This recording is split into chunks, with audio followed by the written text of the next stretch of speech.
Primeira carta de Paulo aos Coríntios, no capítulo 15, e nós vamos tomar aqui como trilho da nossa conversa e reflexão de hoje os versículos 33 e 34. 1 Coríntios 15, 33 e 34. O texto sagrado diz assim: não se enganem, as más companhias corrompem os bons costumes. Voltem à sobriedade como convém e não pequem, porque alguns ainda não têm conhecimento de Deus. Digo isso para vergonha de vocês. Essa declaração, alguns ainda não têm conhecimento de Deus, merece a nossa atenção. Paulo não está dizendo que eles eram zero conhecimento de Deus. Como nós veremos adiante, ele vai dizer que até o ímpio tem um certo nível de conhecimento de Deus.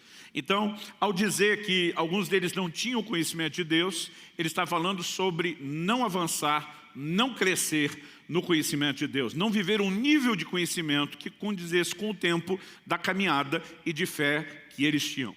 E depois de reconhecer que não tinham o nível necessário, o nível que deveriam ter de conhecimento de Deus, ele conclui: digo isso para vergonha de vocês. Basicamente, como dizia aquele antigo apresentador de televisão, isso é uma vergonha. E só quem tem minha idade, pelo menos, é que deu risada. Ele deve ser bem antigo mesmo. Mas o apóstolo Paulo está dizendo que quando constatamos que esse é um assunto não resolvido, que o conhecimento de Deus não é crescente na nossa vida, é um fato vergonhoso. Vergonhoso porque não é o que Deus espera de nós, vergonhoso porque não condiz com aquilo que Ele disponibiliza, nem tampouco com aquilo que Ele nos encoraja, nem tampouco com a prática da responsabilidade que deveríamos ter quando diz respeito à vida cristã. Mas eu não quero apresentar a ideia do conhecimento de Deus apenas como obrigação ou responsabilidade. Eu espero hoje apresentá-la como uma chave importante para uma vida espiritual diferenciada e vitoriosa.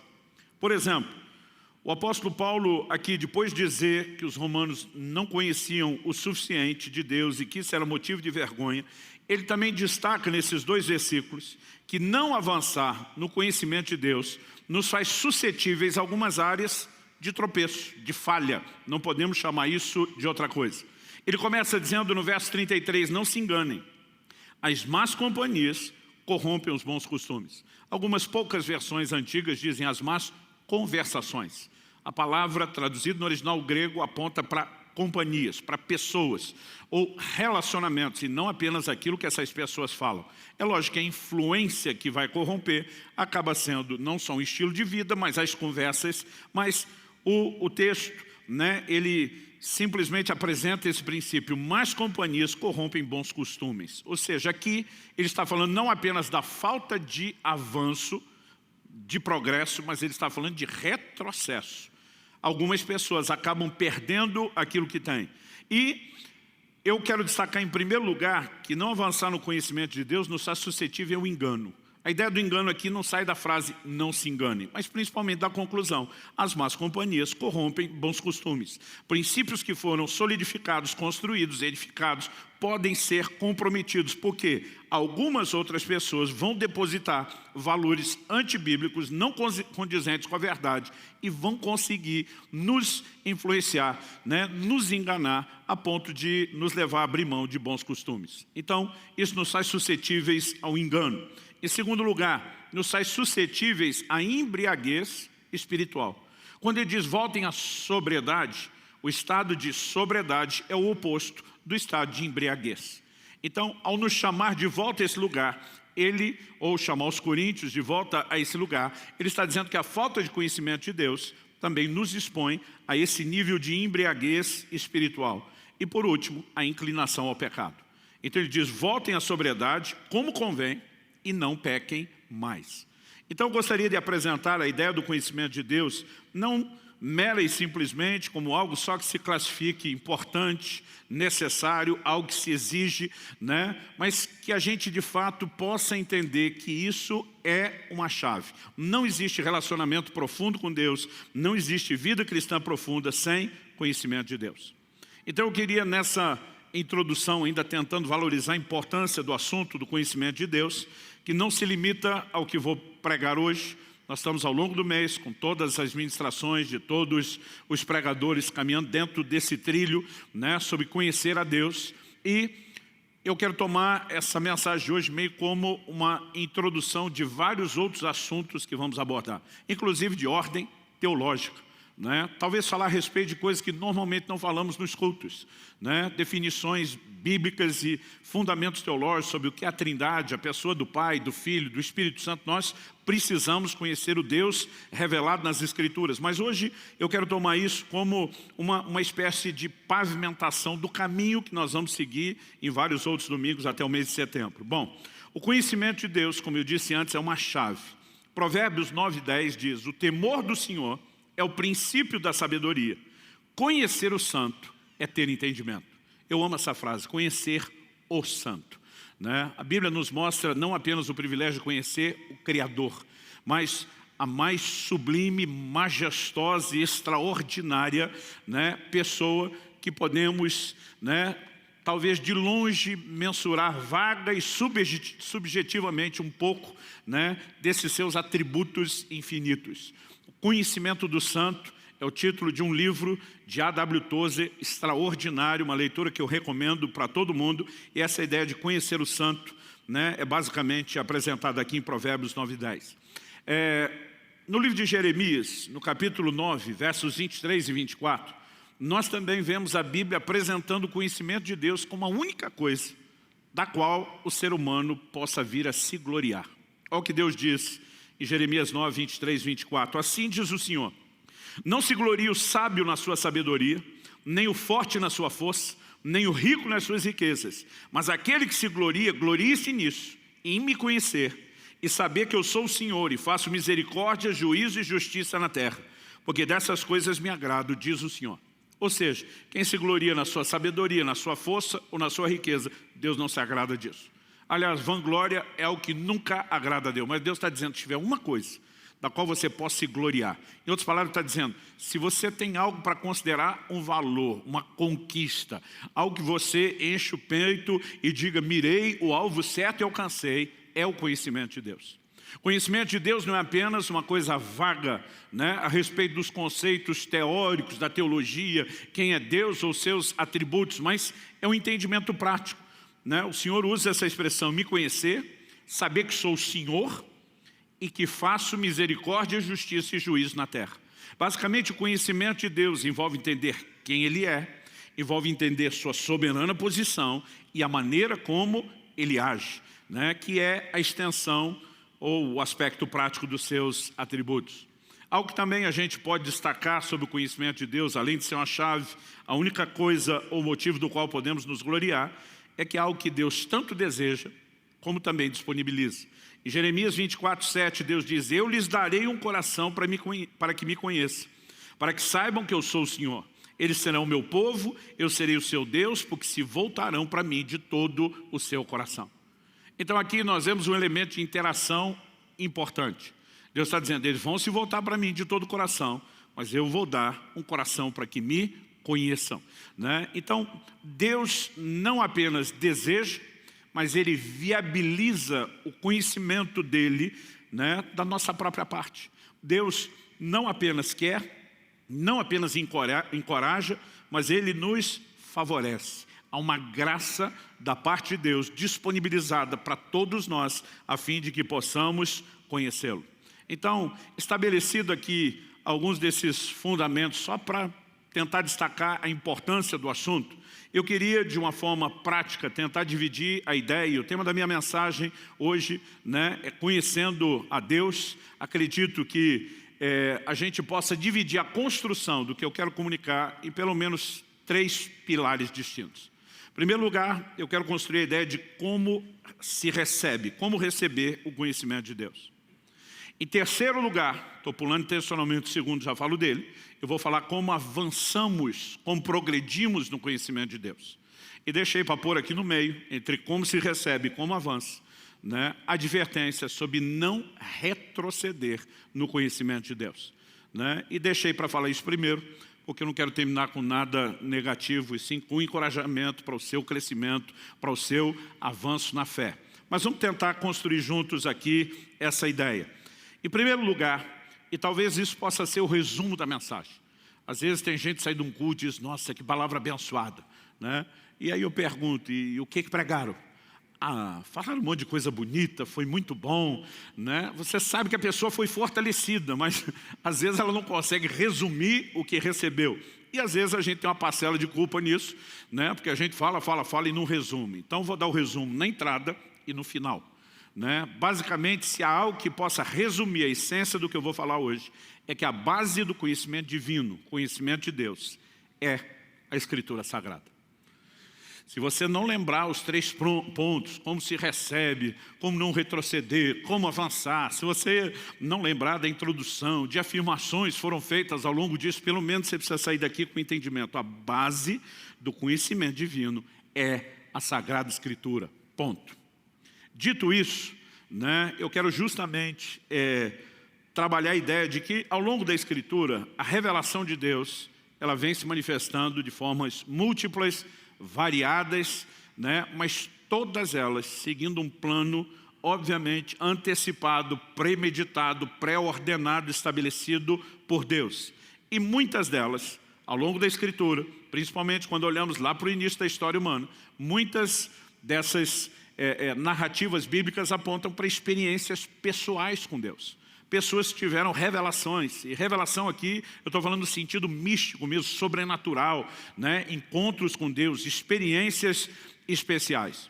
Mas antes mesmo de discutir isso, eu quero só destacar que mesmo quando o assunto envolve as revelações pessoais, a Bíblia mesmo, e a Bíblia precisa ser entendida e interpretada pela própria Bíblia, a Bíblia mesmo nos apresenta uma visão de que mesmo essas experiências, elas precisam passar pelo crivo da própria Escritura. Por exemplo, em Atos no capítulo 10, nós temos um momento registrado na Bíblia, que é quando o Evangelho deixa de ser pregado só no meio dos judeus e passa a ser pregado agora aos gentios.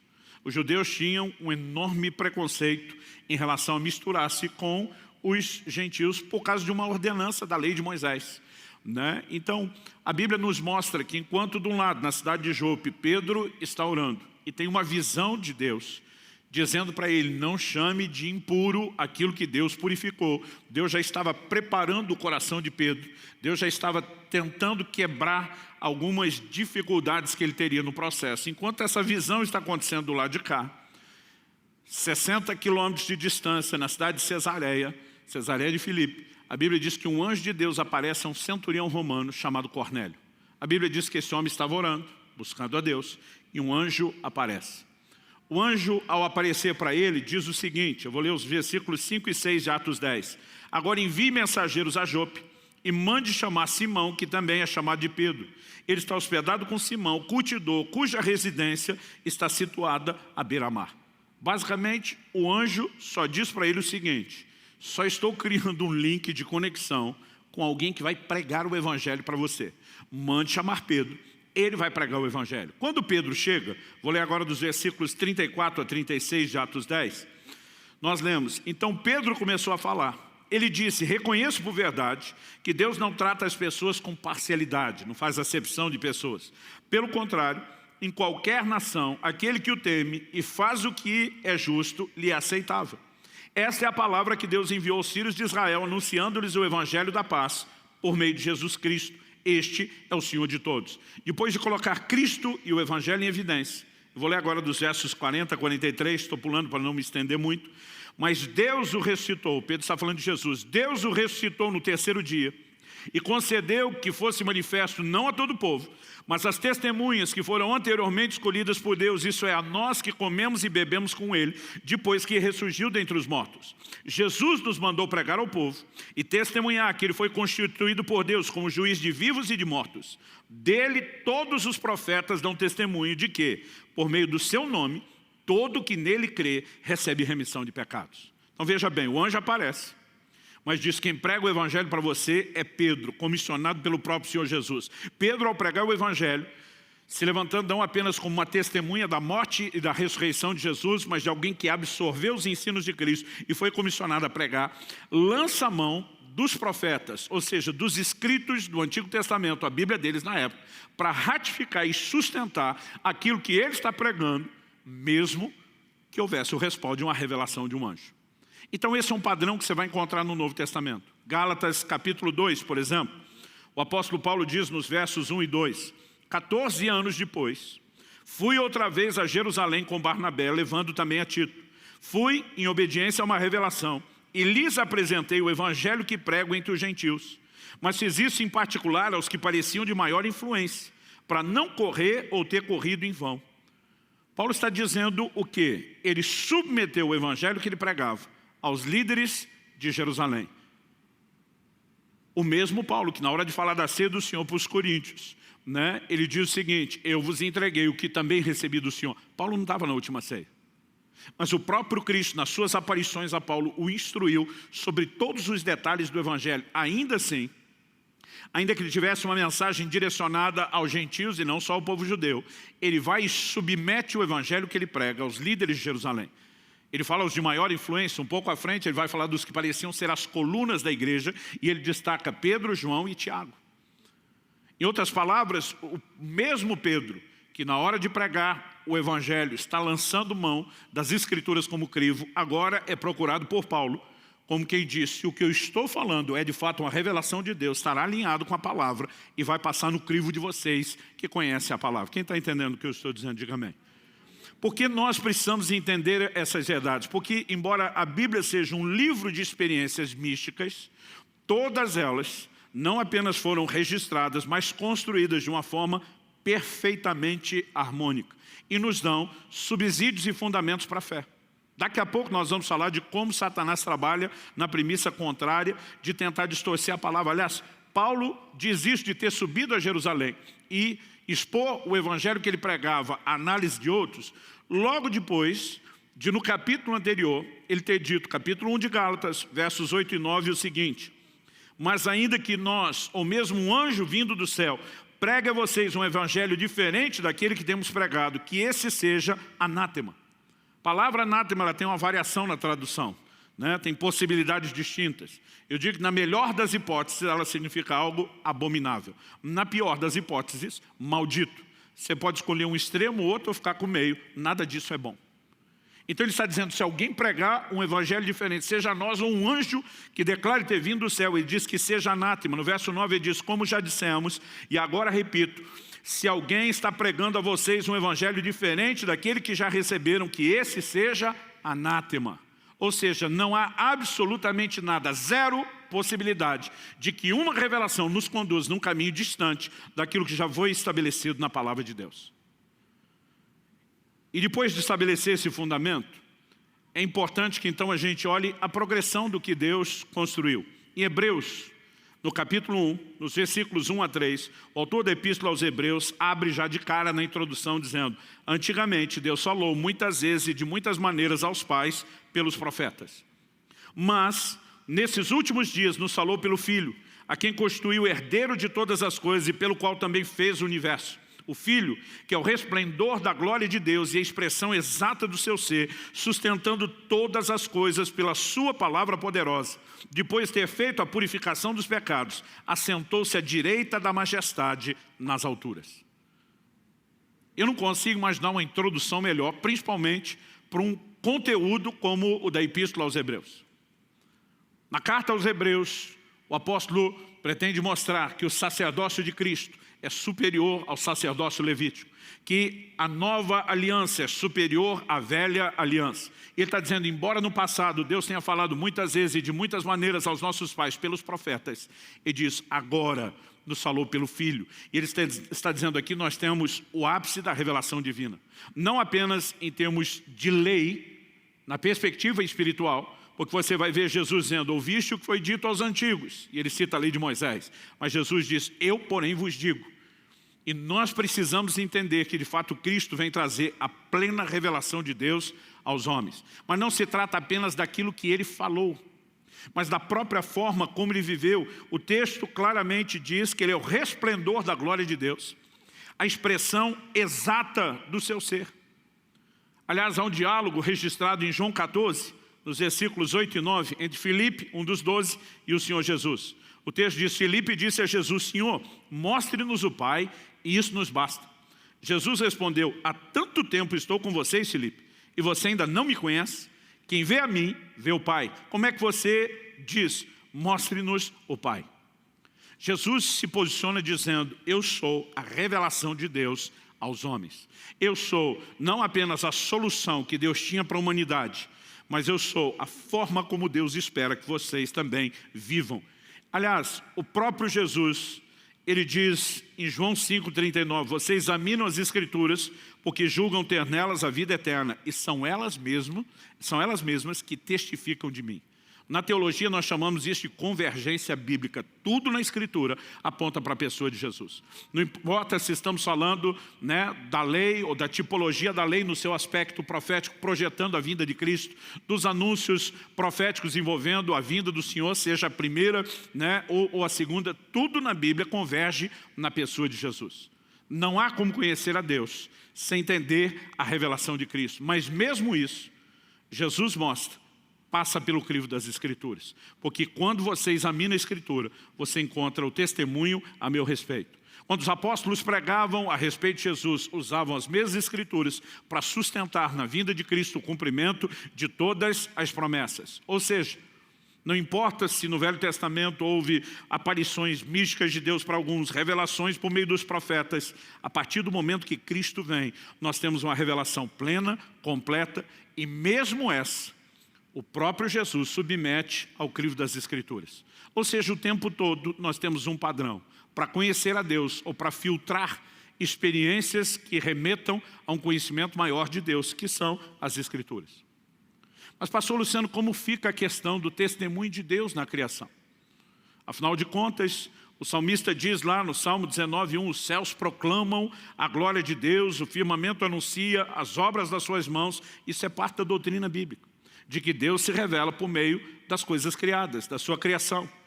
Mas alguns levam isso a um nível de aplicação diferente do que só reconhecer que é bíblico, que Deus se revela por meio da criação. Alguns quase falam de um encontro com Deus, contemplando a natureza. E passar a linha e ir para um outro extremo acaba sendo muito fácil. Mas já que mexi no assunto, vamos tentar, se não esgotá-lo, pelo menos esclarecê-lo. Em Romanos, no capítulo 1, do versículo 19 a 23, Paulo diz assim: pois o que se pode conhecer a respeito de Deus é manifesto entre eles, porque Deus lhes manifestou. Porque os atributos invisíveis de Deus, isso é, o seu eterno poder e a sua divindade, claramente se reconhecem desde a criação do mundo, sendo percebidos por meio das coisas que Deus fez. Por isso, os seres humanos são indesculpáveis. Porque tendo conhecimento de Deus, não glorificaram como Deus, nem lhe deram graças. Pelo contrário, se tornaram nulos em seus próprios raciocínios. O coração insensato deles se obscureceu. Dizendo que eram sábios, se tornaram tolos e trocaram a glória do Deus incorruptível por imagens semelhantes ao ser humano corruptível, às aves, aos quadrúpedes e aos répteis. Aqui Paulo está falando de como o ser humano migra para a idolatria, rejeitando um conhecimento de Deus disponível a todos os homens. Algumas coisas importantes aqui. Em primeiro lugar, destacar que Deus tem disponibilizado testemunho acerca de si e do conhecimento de si a todos os homens. Diferente do que alguns pregam, eu não creio que Deus está tentando atrair apenas alguns poucos escolhidos. Ele ama e oferece salvação a todos de forma indistinta e indiscriminada. No entanto, o homem decide abraçar e utilizar ou não a provocação divina em relação a despertá-lo à busca, e ao conhecimento de Deus ou não. E alguns textos que nos fazem entender claramente o como Deus fez uso dessas coisas. Por exemplo, quando Paulo estava pregando o evangelho em Listra, aliás, quase sempre no meio daqueles que não eram judeus, não tinham a cultura de conhecimento das Escrituras, o Antigo Testamento, eles começavam pelo reconhecimento de Deus como Criador de todas as coisas. Paulo e Barnabé operaram o milagre, curaram um paralítico em nome de Jesus. Todo mundo que viu a cena, o milagre, fica impressionado. E com o legado que tinham da cultura greco-romana, eles imaginam uma divindade ou duas divindades na frente deles. A Bíblia diz que tentaram fazer sacrifício, ou seja, cultuar Paulo e Barnabé. E eles se esforçaram para impedir isso. Nesse discurso, Atos 14, 15 a 17, Paulo diz: senhores, por que estão fazendo isso? Nós também somos seres humanos como vocês, sujeitos aos mesmos sentimentos. E anunciamos o Evangelho a vocês para que se convertam dessas coisas vãs ao Deus vivo, que fez o céu, a terra, o mar e tudo que neles há. Nas gerações passadas, Deus permitiu que todos os povos andassem nos seus próprios caminhos. Contudo, não deixou de dar testemunho de si mesmo, fazendo bem, dando a vocês chuvas do céu, estações frutíferas, enchendo o coração de vocês de fartura e de alegria. O que é que Paulo está dizendo? O Criador permitiu que por um tempo as pessoas andassem nos seus próprios caminhos, mas nunca deixou de, como Criador, usar o que fez, tentando testemunhar a sua bondade e comunicar uma mensagem. Na verdade, Jesus falou a respeito disso no Sermão do Monte. Ele diz que Deus faz sair o sol e cair a chuva sobre justos e injustos. Há algumas coisas que Deus disponibiliza não só para os seus escolhidos, como sugerem alguns, mas para todos. Aliás, Wesley falava a respeito dessa capacidade de Deus atrair o homem para si, chamando isso de graça preveniente.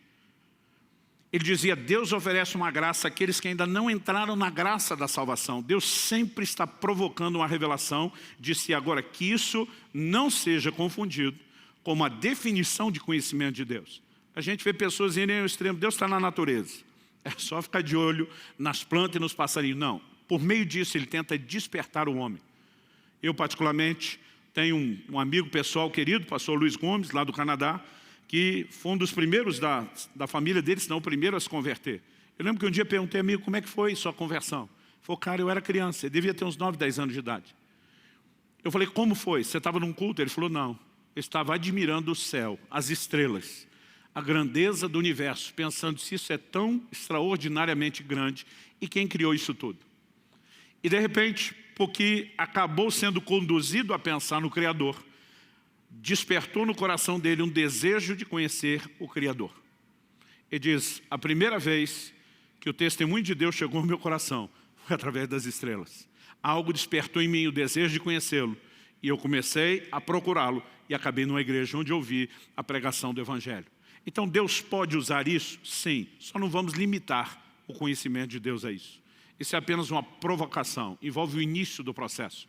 Aliás, em Atos 17, quando o apóstolo Paulo está pregando em Atenas, o palco da filosofia dos seus dias, ele começa no versículo 24 e 25, apresentando Deus como o Criador de todas as coisas. Depois, quando chega nos versos 26 e 27, ele diz que o Criador de um só homem, uma clara referência a Adão, fez todas as raças e tribos dos homens, e o texto é claro, para que o buscassem. Esse para que é o indicativo de propósito. Qual a razão de Deus ter criado o homem? Para que o homem o buscasse. E o texto continua e diz assim, ainda que tateando, quem é que procura alguma coisa tateando? Quem está desprovido ou limitado de visão. Logo, Paulo está se referindo ao homem que espiritualmente falando está cego, incapaz de encontrar Deus com os seus recursos. Mas ainda que limitado, Paulo diz, contudo, Deus não está longe de cada um de nós. Quando o homem desperta e começa essa busca ainda que limitada, é como se Deus estivesse gritando, eu estou facinho de ser encontrado, eu quero me revelar a você. Então, isso me mostra um Deus que de fato está esperando algum tipo de movimento, até daquele que espiritualmente está cego. Mas ele diz, quando você entender minha provocação e se mover, eu trago mais para você. Né? Então há uma interação, e esse não é o assunto de hoje, mas que nos leva a essa descoberta. No entanto, para todas essas pessoas, mesmo com esses argumentos, o que o apóstolo, ou todos os apóstolos fizeram, era levá-los ao entendimento da importância de uma vida de relacionamento com a palavra de Deus, de entender, compreender, viver, praticar, porque tudo está ligado às Escrituras. Então, o resultado final, ainda que Deus provoque o conhecimento de si por meio da natureza, que o homem possa ter um encontro pessoal e até místico com o Senhor, é que o desenvolvimento desse conhecimento está relacionado às Escrituras. Dito isso, vamos aqui para o segundo fundamento. Como não retroceder? Né? A palavra de Deus nos apresenta pessoas que, infelizmente, retrocederam nesse quesito do conhecimento de Deus. Aliás, nós temos algumas mensagens fortes na Escritura. Uma delas é 2 de Pedro, capítulo 2, quando ele diz, portanto, verso 20, portanto, se depois de terem escapado das contaminações do mundo, mediante o conhecimento do Senhor e Salvador Jesus Cristo, se deixam enredar de novo e são vencidos, o seu último estado se tornou pior do que o primeiro. Está falando de um desviado. E diz, pois teria sido melhor que eles nunca tivessem conhecido o caminho da justiça, do que após conhecê-lo voltar atrás e se afastar do santo mandamento que lhes havia sido dado. Com eles aconteceu o que diz certo provérbio muito verdadeiro: o cão volta ao seu próprio vômito e a porca lavada volta a rolar na lama. Está falando de pessoas que não apenas tiveram conhecimento do caminho da justiça, mas ele fala a respeito de pessoas que tiveram o conhecimento do Senhor e Salvador Jesus e voltaram atrás. Então é possível que alguém retroceda? É possível. Mas há inúmeras advertências com o propósito de nos levar a de forma alguma viver isso, a menos que haja uma escolha. Porque a falta da escolha correta, por meio da negligência, acaba sendo uma escolha. Então, eu quero trazer algumas advertências, que eu vou chamar aqui de advertências paulinas. Eu concentrei, em especial, as declarações do apóstolo Paulo. A primeira delas, em 2 Coríntios 11, 3 e 4, nos mostra um padrão. Ele diz, eu temo que, assim como a serpente com a sua astúcia enganou Eva, assim também a mente de vocês seja corrompida e se afaste da simplicidade e pureza devidas a Cristo. Pois, se vem alguém que prega outro Jesus, diferente daquele que nós pregamos, ou se vocês aceitam um espírito diferente daquele que já receberam, ou um evangelho diferente do que já aceitaram, vocês toleram isso muito bem. Ao confrontar o comportamento dos coríntios, Paulo mostra uma preocupação e diz, eu temo que assim como a serpente, o Apocalipse chama a antiga serpente de o diabo e Satanás, assim como o diabo enganou Eva, faça com vocês. Porque o que Paulo está dizendo é que o que o diabo segue é um padrão, desde o início da história da humanidade. Qual foi o padrão? Relativizar o que Deus falou. Ele pergunta, é verdade que Deus disse isso? E quando Eva diz, Deus falou isso, diz, não é bem assim. Então essa é a forma, porque se a revelação de Deus se constrói por meio da Escritura, qual seria o jogo mais óbvio e lógico da parte de Satanás? Relativizar o entendimento que temos da Escritura, ou seja, daquilo que Deus falou. Paulo diz, dessa forma, a simplicidade e a pureza devida a Cristo que vocês viveram inicialmente pode ser comprometido. E isso está relacionado aqui. Ele diz, se alguém vem e prega outro Jesus. Esse pregar outro Jesus não era alguém dizendo, não era o filho de José e Maria. É aqui, não, eles não estão falando de outra pessoa. Mas porque descaracterizavam quem foi Jesus e o que ensinou, Paulo está dizendo, é outro Jesus. Isso não tem nada a ver com aquele que nós pregamos. Quando ele diz pregar um outro evangelho, não estava apresentando um plano de salvação diferente. Estavam mudando aquele que já havia sido apresentado. Quando ele simplesmente termina dizendo isso, vocês recebem um evangelho diferente, ele está falando de modificações, de adaptações. Não se tratava de algo completamente novo. Aliás, a maioria das seitas e das heresias e religiões são distorções das Escrituras. Então, nós precisamos entender que precisamos do conhecimento de Deus fundamentado na Escritura, mas que a falta dele nos torna vulneráveis a uma ação maligna. Olha o que Paulo diz aos presbíteros de Éfeso. Eles têm uma reunião em Mileto. Paulo está viajando, ele chega perto de Éfeso. É como se alguém em viagem parasse, talvez em Campo Largo, e chamasse os presbíteros de Curitiba. A diferença é que a gente pensa um tirinho ali, porque vamos de carro. Para eles a viagem era a pé. Então isso ficava um pouquinho mais complexo. Paulo os chama em Mileto e tem uma conversa. Essa conversa é praticamente uma conversa de despedida. E nessa conversa, Paulo diz o seguinte, vou ler Atos 10, de 28 a 32. E diz a esses pastores, cuidem de vocês mesmos e de todo o rebanho no qual o Espírito Santo os colocou como bispos para pastorearem a igreja de Deus, a qual ele comprou com seu próprio sangue. Paulo diz, eu sei que, vou fazer uma pausa aqui, ele não está dizendo eu acho, talvez, pode ser, ele diz eu sei, eu tenho certeza. O que você tem certeza, Paulo? Que depois da minha partida, aparecerão no meio de vocês lobos vorazes que não pouparão o rebanho. E que até mesmo entre vocês se levantarão homens falando coisas pervertidas para arrastar discípulos atrás de si. Portanto, vigiem. Lembrando que durante 3 anos, noite e dia, não cessei de admoestar com lágrimas cada um de vocês. Paulo diz, foram 3 anos, noite e dia, com lágrimas e choro, criando fundamentação bíblica. E a hora que eu tirar o pé daqui, a bagunça começa. Paulo está dizendo, vigia. Agora olha a frase final dele. Agora, pois, eu os entrego aos cuidados de Deus e a palavra da sua graça, que tem o poder para edificá-los e dar herança entre todos os que são santificados. E diz, eu os entrego a palavra, não só os cuidados de Deus de uma forma subjetiva, a palavra da sua graça.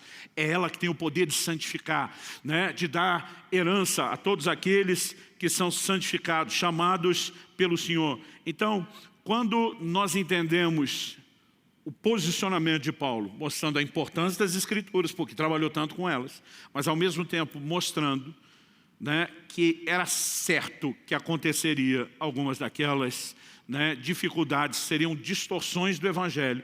Ele está tentando preparar a igreja para uma vida de fundamentação bíblica, aquele posicionamento, né, exigente de que se passe tudo pelo crivo da palavra. Quando o apóstolo Paulo prega na cidade de Bereia, a Bíblia diz que os judeus lá eram mais nobres que os de Tessalônica. Por quê? Tudo o que Paulo e Barnabé pregavam, eles iam conferir nas Escrituras para ver se era daquele jeito. A Bíblia não chama eles de os caras mais chatos. A Bíblia não classifica no adjetivo a eles de os crica. A Bíblia os chama de os mais nobres. Porque nunca examinar o que está sendo pregado pelo crivo da palavra é chatice desnecessária. Diante de Deus, aos olhos de Deus, isso é nobreza. Dá para entender a importância que o conhecimento bíblico tem.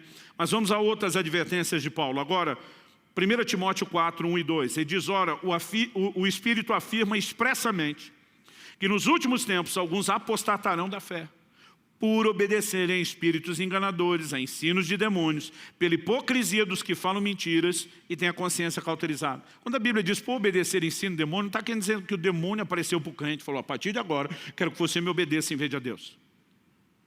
Então, como que o ensino de demônio, né, de demônios, como que esses espíritos enganadores agem? O próprio termo enganador mostra que eles não vêm com cara de demônio. Eles se aproveitam dos que estão falando mentiras para disseminar o engano. E para o engano ser recebido como engano, ele vem com cara de verdade. 2 Timóteo, capítulo 4, agora do versículo 1 a 4. Diante de Deus e de Cristo Jesus, que é de julgar vivos e mortos, pela sua manifestação e pelo seu reino, peço a você com insistência, que pregue a palavra, insista, quer seja oportuno, quer não, corrija, repreenda, exorte com toda a paciência e doutrina, pois virá o tempo em que não suportarão a sã doutrina. Pelo contrário, se rodearão de mestres segundo suas próprias cobiças, como que sentindo coceira nos ouvidos. Eles se recusarão a dar ouvidos à verdade, entregando-se às fábulas. Todas essas declarações são muito explícitas.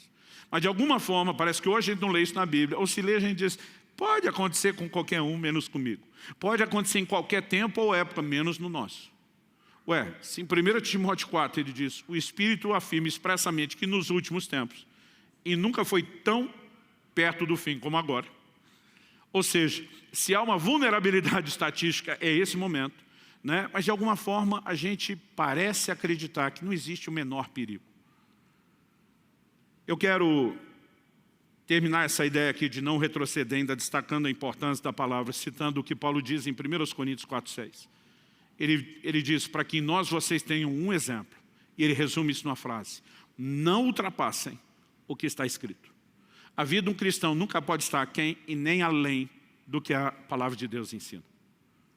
Agora, o que eu percebo, uma geração que quase não lê a Bíblia, que não se importa em estudar, que parece gloria da força, da sabedoria, da riqueza, menos do conhecimento de Deus, e que não percebe que a sua negligência custa tão caro, porque não permite o desenvolvimento do conhecimento de Deus e um relacionamento profundo, e não percebe que os torna tão vulneráveis. Aliás, em dias de globalização, as pessoas acreditam que basta ter um coração de boa intenção, ir lá para o YouTube e procurar qualquer tipo de pregação. Meu querido, seja muito cuidadoso, em especial se lhe falta crivo para poder examinar o que é que está sendo dito, para que você não seja submetido a engano. Houve uma época que se a gente fosse ouvir um pregador diferente, ele tinha que ter uma história, ele tinha que ter credibilidade. Hoje basta causar e você já ganhou a atenção.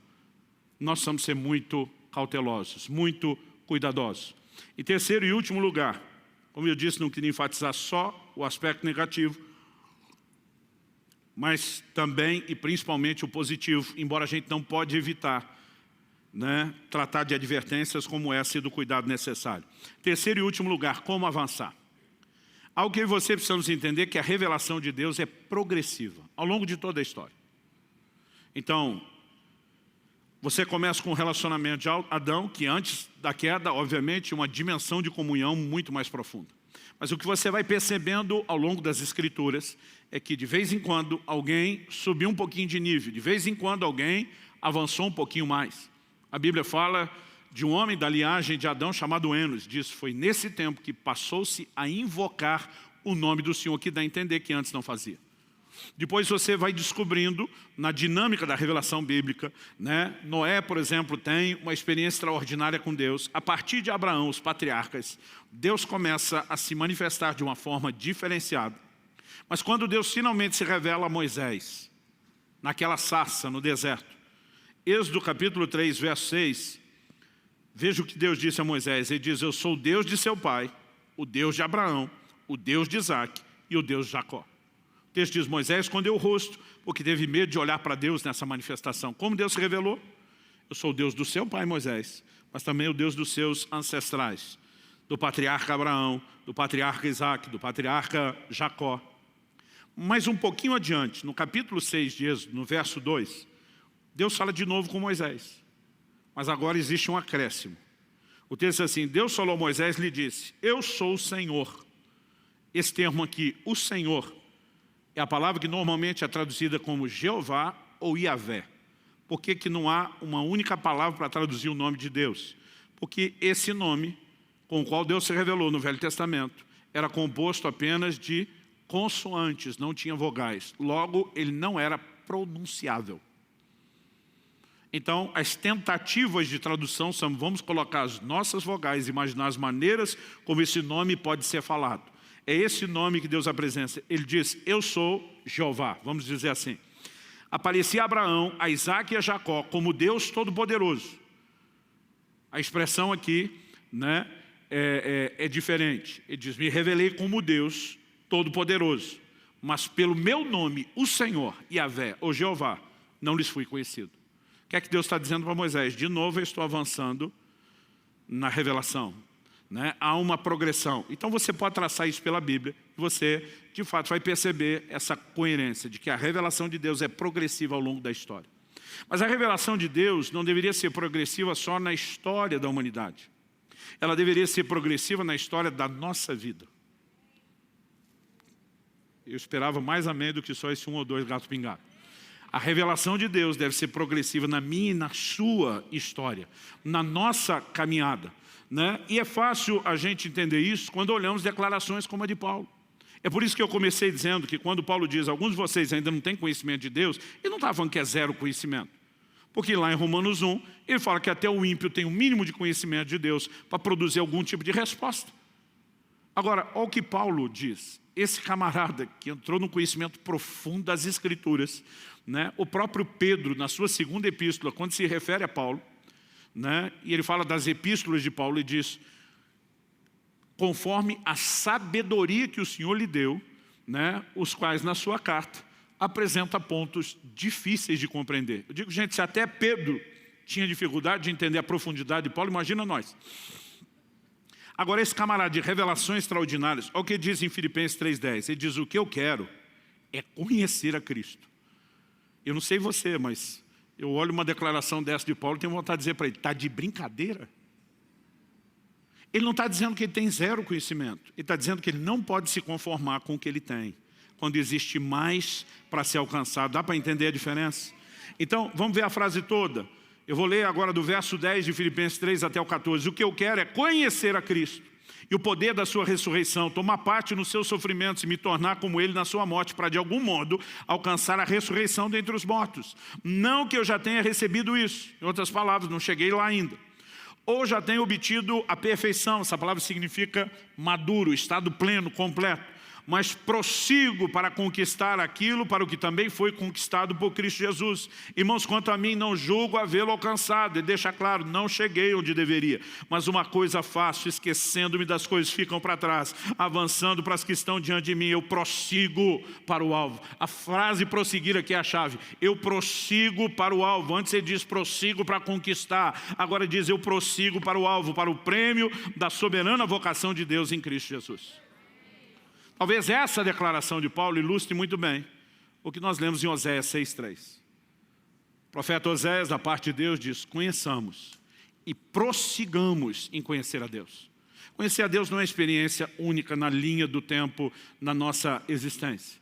Ela é um começo que deve ter progressividade. Conheçamos e prossigamos em conhecer cada vez mais, cada vez mais, cada vez mais a Deus. Logo, eu e você precisamos avançar no conhecimento de Deus. Pergunta, como crescemos no conhecimento de Deus? De novo, precisamos voltar ao fundamento. Por meio da sua palavra. Porque o conhecimento bíblico ele não é mero e simplesmente saber o que Deus diz sobre ele, o que Deus diz sobre nós, ou o que é que nós temos que fazer.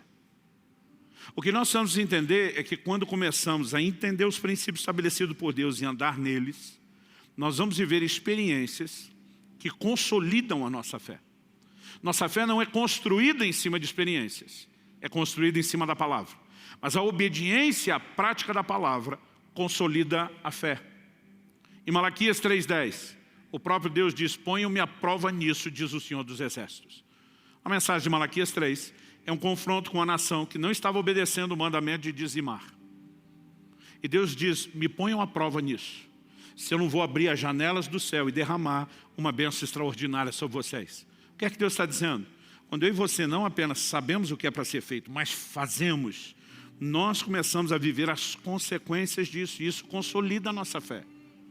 Uma coisa é você ler na Bíblia Jesus dizendo, em meu nome expulsarão demônios. A outra é você voltar, que nem os discípulos voltaram para Jesus empolgados. Senhor, no seu nome os demônios submetem. O que é que eles estão dizendo? Funciona. E é quando nós começamos a viver isso, que a Escritura vai se tornando algo cada vez mais forte em nós. Então você entende o que a Bíblia diz a respeito de generosidade, você pratica. E você descobre um nível de satisfação que o egoísmo da carnalidade humana jamais te daria. Mas não é só isso, daqui a pouco você descobre que essa lei de semeadura e ceifa que a Bíblia diz, ela começa a trabalhar em seu favor. Porque se por um lado eu costumo dizer que o princípio bíblico que você quebra vai quebrar você, o que você honra vai honrar você. Então não é só saber o que Deus diz sobre oração. Eu lembro, eu era ainda garota e vi minha mãe falando para uma senhora a respeito de orar, porque ela estava falando de uma dificuldade. E essa mulher replicou com ares de espiritualidade e até de humildade. E disse, imagina que eu vou incomodar Deus com uma picuinha dessa. Alguém que acha que oração é incômodo, definitivamente não conhece a Deus. Não conhece o que a Escritura fala sobre Deus e sobre oração. A Bíblia apresenta a figura da oração baseada na oferta de incenso. Incenso era perfume, algo agradável a Deus. Suas orações não incomodam a Deus, elas agradam a Deus. Nós precisamos entender que pedir alguma coisa a Ele não é incomodá-lo. Que esse Deus infinito tem uma capacidade de gestão tão detalhada na vida de cada um de nós, de uma forma extraordinária. Eu não sei você, mas eu fico empolgado com a ideia de saber que o Todo-Poderoso me enxerga. Não só me enxerga, não só sabe da minha existência, Ele se importa comigo. Agora, quando é que nós começamos a realmente compreender isso? Por meio da Escritura. A minha vida de oração foi revolucionada quando eu comecei a ler a Bíblia e entender as declarações de Deus. Muito pode por sua eficácia a súplica de um justo. Eu dizia, o quê? Eu posso fazer diferença na minha vida e na vida de outros. É lógico que existe aqueles que estão sendo limitados. Jesus mostrou a importância de orar, mas Tiago diz, nada tendes porque não pedis. Quem não entende, não usa a ferramenta, não vai ter benefício. Mas a gente tem o outro extremo. Aqueles que acreditam que tem que se comportar como filho mimado, birrento, e que Deus tem que fazer o que eles querem o tempo todo. Isso também é uma distorção do que a Bíblia ensina e uma falta de conhecimento a respeito de Deus. Porque o que nós vemos em Jesus é um modelo de oração que diz, se possível, passa de mim esse cálice, mas seja feita não a minha, e sim a sua vontade. O que ele está dizendo? Eu sei que o Senhor pode intervir, eu sei que o Senhor pode responder orações, mas que no final se estabeleça a sua vontade e não a minha. E aqui você tem uma perspectiva diferente. Um dia eu estava conversando com uma pessoa e logo que me apresentei como pastor, e do outro lado já se defendeu, se protegeu e disse, eu sou ateu. Já dizendo, nem venha pregar para mim. Eu fiz uma brincadeira com um pouquinho de sarcasmo, falei, olha, pois eu admiro a fé que você não tem fé. Eu falei, você tem mais fé do que eu. Porque é mais difícil acreditar no que você acredita do que no que eu acredito. E depois de uma breve discussão, eu lembro que eu li num livro, talvez foi do Otmani, que teve que pregar para os chineses, né? E o comunismo trouxe com muita força para a China o ateísmo. Ele começou a provocar um camarada desse e dizer, olha, você é Deus, se você é ateu, você é Deus. O cara, como assim? Ele falou, não, é que nós cristãos acreditamos que Deus é alguém que transcende o tempo e o espaço. Ele falou, e eu vejo em você isso. Conversa é essa? Eu falei, ué, você está dizendo que Deus não existe? Deus pode não existir agora, mas quem garante que há 5 milhões de anos atrás ele não existiu? Ou ele pode não estar aqui agora, mas quem garante para você que ele não está escondido no deserto da África, ou na floresta amazônica, ou mesmo em outro planeta? Então, para você garantir que ele não existe, você tem que ter vasculhado todos os lugares ao mesmo tempo. Então, você transcende o tempo e o espaço, a menos que você não possa garantir que Deus existe. Mas se você garante, você é Deus. Depois de uma brincadeira dessa, de só vão mexer com seus fundamentos, eu falei, olha, por que para mim é difícil estar no seu lugar? Eu falei, eu acredito que Jesus cura hoje, porque a Bíblia diz que Ele é o mesmo ontem, hoje e o será para todo sempre. Deixa eu te contar algumas experiências que eu e meus familiares tiveram. E deixa eu te dar os nomes dos médicos, que você da cidade pode ter acesso e perguntar para eles, para não ficar no que eu estou te dizendo. E eu contei as experiências. E ele ficou me olhando sério, eu falei, pode checar com eles. Falei, deixa eu te contar algumas experiências de proteção e livramento que eu tive. E eu contei para ele. Falei, agora deixa eu te contar algumas experiências de provisão que eu tive. E eu posso te dar o nome de algumas pessoas que estão envolvidas. E você pode checar também com elas. No final de falar várias daquelas experiências, o cara olhou para mim e falou, no seu lugar até eu cria. É lógico que minha fé não foi construída em cima das experiências. Mas quando andamos na palavra, as experiências se desdobram, consolidam a fé que nós temos. Quem está entendendo? Então, o propósito não é conhecer por conhecer. Eu vejo crente tentando discutir picuinha que vai levar a lugar nenhum. Não é ter munição para embate teológico, para discussão. É para viver. Outro dia alguém falou, pastor Luciano, o senhor começou a estudar a Bíblia por causa do seu chamado de pregar? Eu falei, não, na época eu nem sabia direito o que era o chamado de pregar. Eu comecei a estudar a Bíblia porque eu queria conhecer a Deus. E quando eu comecei a descobrir umas coisas extraordinárias que fizeram mudança na minha vida, eu comecei a ter vontade de repartir. E foi quando eu comecei a ter vontade de repartir com outros o que estava funcionando para mim, que Deus começou a falar comigo a respeito do chamado. Eu não estudei porque eu tinha que pregar. Aliás, eu acho que seria uma coisa muito chata ter que estudar só com a obrigação de ter o que falar para os outros. Mas quando você começa a entender e viver algo extraordinário, e eu e você podemos e devemos crescer e avançar no conhecimento de Deus. Eu vou citar uma frase de A.W. Tozer, extraído do seu livro O Conhecimento do Santo. Uma concepção correta sobre Deus é fundamental, não somente para a teologia sistemática, mas também para a prática da vida cristã. Por que eu estou dizendo isso? Porque alguns dos domingos, até setembro, eu pretendo trazer fundamentos teológicos. Eu acho que já mais do que passou do tempo, a gente tem algumas conversas que nos ajudam a entender fundamentos bíblicos importantíssimos, como a Trindade, entender melhor a pessoa do Pai, do Filho, do Espírito Santo, mas mais do que tentar apresentar uma boa teologia sistemática, nós precisamos de algo funcional para a vida cristã. E hoje eu quero dar principalmente esse tom. Se avançamos no conhecimento de Deus, é esse aspecto prático. Para concluir, eu quero dizer que o conhecimento de Deus não permitirá que eu e você nos pecamos em meio ao caminho. Jó capítulo 2, versículo 10 nos mostra um casal, homem e mulher, Jó e a sua esposa. Os dois passaram pelas mesmas circunstâncias juntos, as mesmas dificuldades, não eram diferentes. A reação de cada um é diferente. A mulher vira para Jó e diz, amaldiçoa esse seu Deus e morre. Ela desistiu da fé, ela desistiu de Deus. Ela não suportou o peso das circunstâncias. Jó vira para ela e fala o que muito marido já quis falar para sua esposa. Você fala como uma louca. O conhecimento que Jó tinha de Deus não permitia tratá-lo daquela forma. Ele diz, eu sei que o meu Redentor vive e ele há de se levantar sobre a terra. O que Jó está dizendo, a fé se apoia no caráter de Deus. Agora só consegue ter esse tipo de fé quem conhece um pouco de quem Deus é. E a Bíblia mostra um Deus que não pode mentir. Um Deus que não pode negar-se a si mesmo. Um Deus que é fiel mesmo quando nós não somos. À medida que essa revelação vai crescendo, algo nos sustenta. E não importa o que venha pela frente. Você sabe que Deus é quem disse que Ele era. Você sabe que você é quem Ele disse que Ele era. Você sabe que Ele vai fazer do jeito que Ele disse que vai fazer. E mesmo que você não entenda. Como dizia Martinho Lutero, posso não conhecer o caminho, mas conheço bem o meu guia. Isso te sustenta. E essa é a grande diferença entre pessoas que enfrentam dificuldades. O próprio Paulo diz em 2 Timóteo 1,12, eu sei em quem eu tenho crido. Eu amo essa frase de Paulo. Ele nos diz, eu sei no quê. Eu e você não estamos crendo numa coisa, nós estamos crendo numa pessoa. Uma pessoa acima de qualquer suspeita. O conhecimento de Deus vai fortalecer a nossa caminhada. Agora, não existe isso sem envolvimento com a Bíblia. Vamos ficar em pé para parecer que está acabando. E como declarou o mesmo Tozer, dos meus escritores prediletos, ele diz, nunca vi um cristão útil que não fosse estudante da Bíblia. Agora, se isso é tão central, a minha pergunta para você é, por que nos dedicamos tão pouco a isso?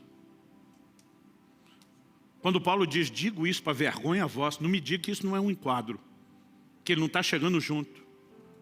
Porque quando entendemos essas verdades, nós não podemos brincar de ser crente. Para mim o pior não é quando o crente diz que não lê a Bíblia, é quando ele ainda tenta desculpa, dizer, não tenho tempo. A minha vontade é pegar o celular, eu já fiz isso com muita gente. Abrir aquele aplicativo que mostra como você usa o seu celular. E quanto tempo você gasta no quê. E dizer como que você tem de 4 a 6 horas por dia olhando rede social e não tem tempo para ler a Bíblia. Como que é mais importante ficar cuidando da vida dos outros do que conhecer a Deus, o único motivo que você tem para se gloriar. E não estou dizendo que você não pode, mas pelo amor de Deus, como alguém que fica 4 horas em futilidade diz que não tem tempo. O problema não é falta de tempo, gente. Aliás, nós estamos vivendo uma crise singular na igreja. Eu sou de uma época que a gente quase não tinha literatura traduzida e quase não tinha conteúdo nacional produzido. A gente não tinha acesso a materiais de estudo, não existia, versões, ferramentas. Você não tem noção, algumas décadas atrás, da dificuldade, da escassez que era. E hoje, quando eu olho isso tudo, eu chego a uma única conclusão. O que está faltando não é comida, o que está faltando é fome. É desejo de conhecer a Deus. E uma das orações que eu tenho feito com frequência é o que Deus prometeu lá no livro de Amós. Eis que vem dias, diz o Senhor, em que enviarei fome sobre a terra. E diz, não fome de pão, nem sede de água, mas de ouvir as palavras do Senhor. Alguém diz com muita propriedade, nós precisamos parar de orar por reavivamento e pedir um reabibliamento. Porque se a gente voltar para a palavra, vai fazer toda a diferença. Então eu não estou aqui para te apontar o dedo, nem jogar pedra em você. Mas eu não posso deixar de fazer coro com Paulo e dizer, digo isso para vergonha de vocês. Porque um crente que não lê a Bíblia, não espere ir longe, não espere viver algo diferenciado em Deus, não espere viver grandes conquistas espirituais. Não existe outro caminho. Nós precisamos de envolvimento com a palavra. E por mais que a semelhança de Paulo que diz, eu estou ali admoestando por anos, com lágrimas, você precisa de um relacionamento junto à fonte. Você precisa ir lá para a Escritura. Você precisa descobrir Deus. E não apenas ter as descobertas que a gente tem de Deus. Então minha oração é que ao final dessa nossa série sobre conhecer a Deus, você saia não apenas com informações. Puxa, entendi doutrinas que eu não entendia. É lógico que isso vai te ajudar. Mas que você saia com mais do que isso. Que você saia com o coração em chamas para você mesmo trilhar esse caminho de conhecimento de Deus. E à medida que você vai entendendo, porque a fé vem por ouvir a palavra. E quanto mais a palavra entrando no seu coração, mais fé gera. Gerou mais fé, você anda com mais determinação naquilo. Andou com mais determinação, funciona mais. Funcionou mais, a fé aumenta mais. É um ciclo progressivo. Mas ou você está avançando ou regredindo. Não existe gente estacionada na fé. Você recebe essa palavra em nome de Jesus? Vamos orar. Pai, nós clamamos graça e favor do alto. Realmente suplicamos que o Senhor ilumine os olhos do nosso entendimento. Oramos que o Senhor traga um nível de compreensão maior do que a razão e a percepção humana. E por meio disso que o Senhor traga despertamento. Oramos pelo cumprimento dessa palavra. Fome de ouvir as palavras do Senhor. Fome e anseio de conhecer aquilo que o Senhor nos comunica. Oramos por dias de despertamento, que nos levem de volta à palavra e que possam pavimentar esse caminho de progressividade no conhecimento de Deus. Nós clamamos em nome do Senhor Jesus. Se você crê, concorde, diga amém.